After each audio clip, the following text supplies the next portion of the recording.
Okay. My iPhone just happened to run out of storage when I was going to get something else, but I found this instead. I think this will work better. It can't be something that has a hole in the bottom because you're dripping stuff into it. But so you're going to put your little quote unquote test tube down, whatever you find is that, and then your funnel on top. Maybe you have a funnel at home for measuring or something.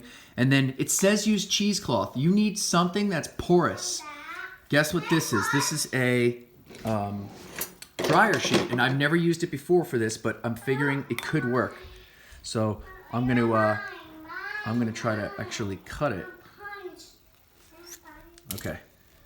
So you want it to lay over, okay? So that we want to trap all of the the big thick chunks. Okay. And we're gonna pour it through. And fingers crossed, it'll go through. Now, what you have to do is you have to wait a little bit. Okay, it is pouring through, but it takes a little while to filter through. And what happens, like a clogged drain, you might have to just pick the top up and kind of like just get it going a little bit sometimes. Bob it up and down. All right.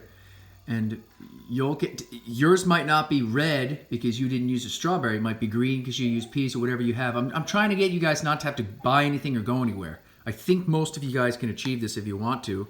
And if it takes a couple extra minutes planning, that's actually probably the most valuable part of it. You had to be resourceful. So you're going to leave that for a little bit and let it go through. And what we have now is a much more uniform solution, really. And the DNA, most of the DNA is in here. And what we have to do is the opposite. The DNA is dissolved in there. The opposite of to dissolve in is to precipitate. Remember we talked about chemistry? We said one of the terms was precipitate. We're going to bring the DNA out of solution by mixing this liquid with something that DNA doesn't like to mix with. So DNA and alcohol, ethanol, don't mix. And I don't know if this hand sanitizer is going to work, but we're going to try it.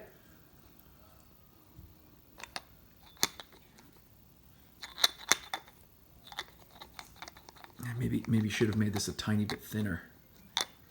You don't want it super thin, but you also don't want it to be super thick.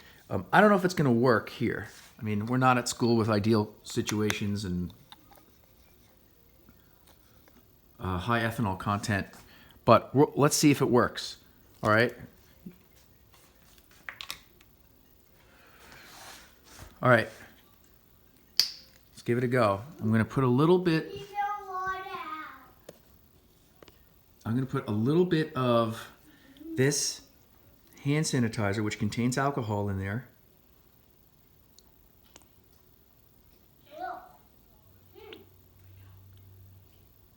You don't like that, Chris? And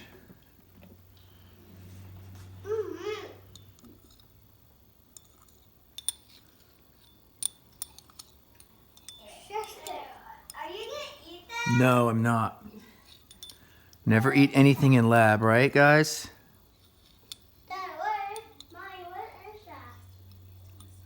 And I didn't get a great yield. Sometimes you get big, white, goopy things, but I did get some. There's going to be white. It's going to be clearly not, it's not going to be clear. It's going to be white. It's hard to see. I know it's hard to see, but I'll try to send you like ideal examples.